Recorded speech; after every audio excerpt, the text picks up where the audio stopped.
Goeiemôre almal, wie se groet in die wonderlike naam van Jesus op hierdie geseënde donderdagoggend en baie dankie dat ek die voorreg het om vir julle 'n stukkie sielskos te kan bedien.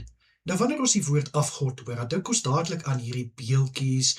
Ons dink aan die kalf wat Aaron en die volk gemaak het toe Moses op die berg was saam met die Here. Maar het jy geweet, my boetans, dat daar soveel ander dinge wat ook 'n afgod kan wees? Ja, dit kan finansies wees, dit kan 'n verhouding wees, dit kan selfs jou kar wees. Dit kan stories wees wat jy kyk, ag, daar's net soveel dinge wat 'n afgod kan wees. En hoekom dink julle verafskuw God afgode? Kom ons dink gou 'n bietjie hieroor.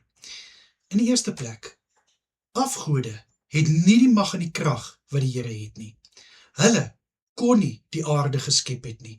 Hulle kon nie aan 'n kruis gaan sterf het vir ons sondes nie. Want daar's nie bloed wat kon vloei nie. Hulle het monde, maar hulle kan nie praat nie. Hulle het oë, maar hulle kan nie sien nie. Hulle het ore, maar hulle kan nie hoor nie. En dit kan jy lees in Psalm 115 en in Psalm 135.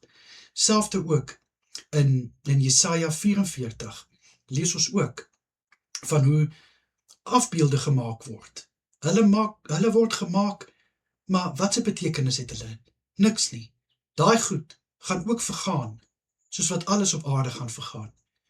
Ongelukkig het die wêreld ons op so 'n plek gebring, dat ons voel, omdat ons nie vir God kan sien nie, wat is die use dan om te glo in die Here?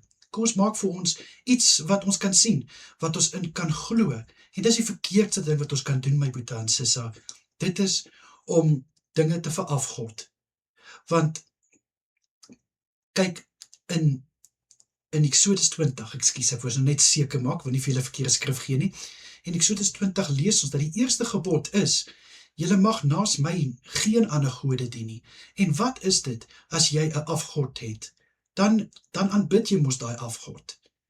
En die Here sê, ek is 'n jaloerse God. Baie mense mag dalk sê, nee, maar die Here is selfsugtig.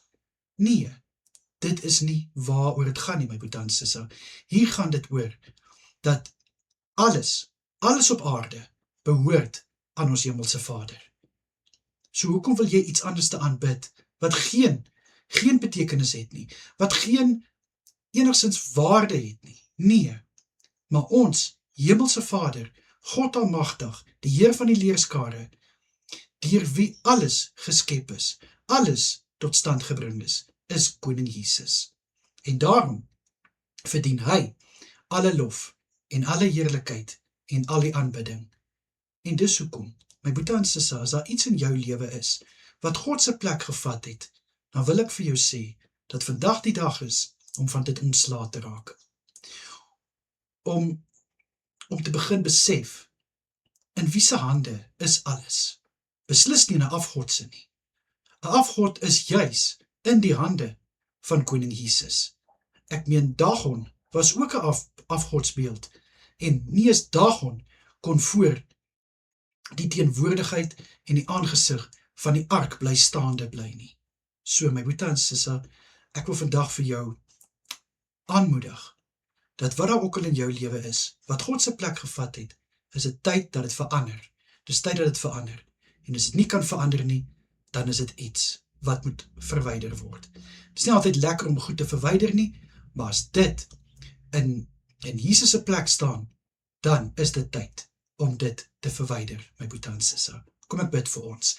Vader, ek wil om verskoning vra, waar daar dinge in my lewe is, wat soos 'n afgod is. Ek bid dit U my en elkeen van ons sal bewus maak, wat daar in ons lewens is, wat soos 'n afgod is, of wat 'n afgod is, dat dit kan verander, dat dit heeltemal 'n totale verandering kan laat plaasvind in ons lewens, dat U weer die plek kan hê in ons lewens wat dit verdien, en as dit nie kan verander nie, dat dit verwyder word.